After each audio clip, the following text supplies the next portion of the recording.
What's up sa inyo mga ka-Dude Farm? For today's video ay samahan nyo kaming magpaligo. Ito nga po pala ang unang tip namin sa tag-init, no? So ayan po pala yung gamit natin ay isang powder at malatayon. Nag-iba tayo ng brand mga ka-Dude Farm. Kung dati ginagamit natin ay wash out, ngayon naman ang ginagamit natin ay malatayon. Mabibili nyo ito sa mga poultry, no? Ayan, isa, dalawa, tatlong takip lang ang ginamit natin mga ka-Dude Farm, kasi ang una natin paliliguan dyan ay ating mga sisiw na mga month old. Yan, inuna natin dyan yung 2 months old natin mga ka-Dude Farm, no? Na halos incoming 3 months na rin. So supposed to be mga ka-Dude Farm, katulad ng lagi nating lagi nating nabablog, layo na naman, lagi natin binablog mga ka-Dude Farm ay ang sa pagpapaligo ay lagi tayong may gamit na dalawang balde. Ang unang balde, kung mapapansin nyo, yung kulay pula, dyan natin ilalagay yung powder na sabon, no? Supposed to be mga ka-Dude Farm, may nakarating sa atin na pinagtatawanan tayo dahil nga raw bakit daw tayo nagpapaligo ng sabon. Medyo raw parang low class daw yung gamit natin, bakit daw di pa daw tayo ng shampoo, no? Ang purpose kasi ng sabon na powder mga ka-Dude Farm ay talagang parang malinis natin, no? Yung kanilang mga kuko sa balahibo, mga dumi-dumi. Yun lang naman din talaga ang purpose niyan mga ka-Dude Farm. Kaya gumagamit tayo ng powder at mas tipid ang powder, no mga ka-Dude Farm. Kasi gagamit din tayo diyan ng malatayon na sobrang tapang na ito mga ka-Dude Farm. Konting ingat ko yan. Kung mapapansin nyo mga ka-Dude Farm, nasa puting balde, naka-timelapse lang po yan mga ka-Dude Farm eh. Hindi po natin hinahayaan na malublob yung kanilang ulo o bibig na maging tendency na makainom sila, dahil delikado to mga ka-Dude Farm, no? Pero mas murang halaga nga lang naman ang malatayon, pero effective. Ayan, kung mapapansin nyo sa ating farm ay unti-unti nang umiinit, no? Maaga tayo nagpaligo dyan mga ka-Dude Farm. Parang sa ganun eh, mabilis at matuyo naman natin sila. Hindi na nga po pala natin sila isinadya na isampay. Ano bang tawag dyan, sampay? Ayan, kung mapapansin nyo, no? Hinayaan lang natin sila mga ka-Dude Farm kung saan nila gusto magpainit. Ayan, nakala ko patay pa na yan. At ayan mga ka-Dude Farm, no? Ang ating isang 4 months old na roux. Ayan, kung mapapansin nyo nga, uulitin natin mga ka-Dude Farm, hindi naman to pang low o quality ang inaano natin dito o yung budget meal, no? Supposed to be, ang laki ng tulong sa atin ng powder kasi bukod sa mura na lang ay mabilis to nakakapalinis. At ang purpose lang naman talaga niya, uulitin ko mga ka-Dude Farm, ay upang malinis at matanggal lang natin yung mga lupa-lupa, dumi-dumi sa kanila, kasi paliliguan uli natin sila sa pangalawang balde, di ba? Mga ka-Dude Farm, nakikita nyo naman at talaga namang nililinis natin ng maayos. Ayan, kung mapapansin nyo mga ka-Dude Farm, di ba? Iniilag natin yung ulo ng ating mga manok dun sa may malatayong, kasi sobrang tapang talaga nito. Actually, tinuro lang sa atin to ng isa nating kapwa breeder, no?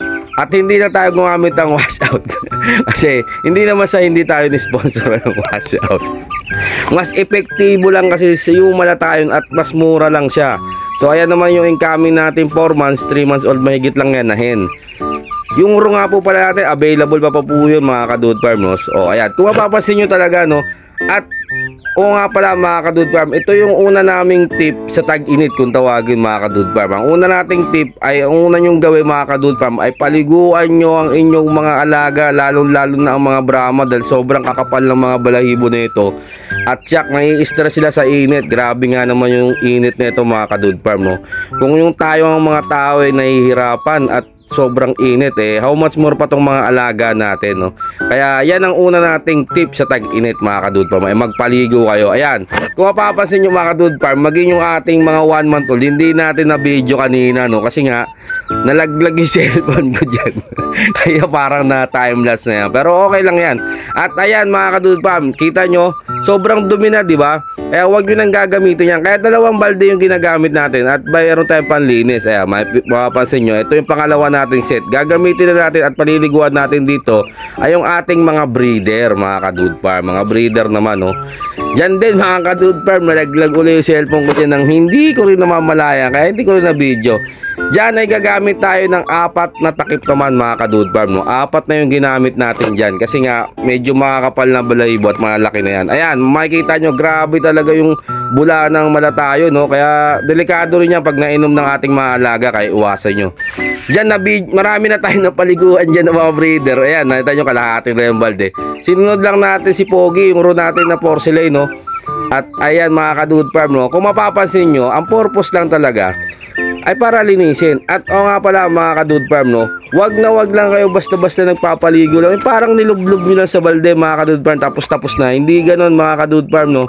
Wag nyong gawin yun. Ayan, kung mapapansin nyo, kinukuskus natin yan. Halos nilalaban nga lang natin yan, no? Nilalaban. Ayan, maging yung lupa-lupa doon sa may balahibo ng kanyang ay tanggalin nyo din kasi makapit yung lupa dyan, tinatanggal-tanggal ko yan. Naka-timelapse yan mga ka-Dude Farm, no? Kaya medyo parang mabilis lang, pero ang tagal ko yan, para ako naglabad dyan. So ayan mga ka-Dude Farm, ayan, mapapansin nyo, naka-timelapse lang to. Ayan, kuskusin nyo mabuti mga ka-Dude Farm, no? At kung maaari na hanapin nyo yung mga kuto-kuto at kutkutin nyo, gawin natin mga ka-Dude Farm, no? Para namang sa ganun, talagang hindi lang tayo paligo ng basta-basta, yung parang nilublob lang natin yung manok natin tapos na. Actually may nakita akong gano'n, no? Pero hindi ko lang malaman kung kanino ko nakita yun, pero ayan mga ka-Dude Farm, ganito yung diskarte natin. So kanya-kanya naman tayo ng diskarte, no? At yun nga lang, merong nag-request sa atin isang followers about sa pagpapaligo at humihingi din ng tips sa atin tuwing tag-init. So ito yung una nating vlog na tip sa tuwing tag-init. Ayan yung title na ito mga ka-Dude Farm, no? Tip sa tag-init. So ayan, sinusunod-sunod. Kung makikita nyo rin mga ka-Dude Farm, medyo nililinis natin. Maging yung kanilang mga bunganga mga ka-Dude Farm, dahil yung mga laway-laway, grabe nga yan, no? So alam nyo naman, ang madalas na sakit sa tag-init ay halak. Ayan yung nai-encounter natin dyan. Kaya susunod-sunod rin natin yan mga ka-Dude Farm. May diskarte rin tayo about sa halak na yan mga ka-Dude Farm, no? So ayan, ganun lang, same process lang mga ka-Dude Farm. Medyo tinamlaps lang po namin ito para mapagkasya lang namin yung video, no? So ayan yung ating blue moted. Ayan, so ayan mga ka-Dude Farm, ang unang tip natin sa tag-init. So ayan, napagbigyan natin yung isa natin followers dyan. Ang unang tip ay magpaligo kagad kayo ng mga alaga nyo mga ka-Dude Farm, lalo pag tag-init, no? Importante na mapaliguan nyo sila kasi sobrang stress yan sila, no? Kayo nga, pag nagsummer, naliligo rin sa mga dagat, mga ano, ganun din dapat sa kanila, no? Ituring natin silang pet na parang tao na rin mga ka-Dude Farm, no? Paliguan natin para maging mabango rin sila at maging malinis at iwas stress talaga sa kanila mga ka-Dude Farm, no? Kaya hanggang dito na lang ang aming munting vlog about sa tip sa tag-init. Ayan yung una, yung pagpapaligo. Huwag nyo kakalimutan niya mga ka-Dude Farm. Sana po nakatulong sa inyo, no, ang ating tip, ang unang tip sa tag-init, no? Maraming salamat po sa inyong pagsubaybay. At please follow and share. Goodbye and thank you.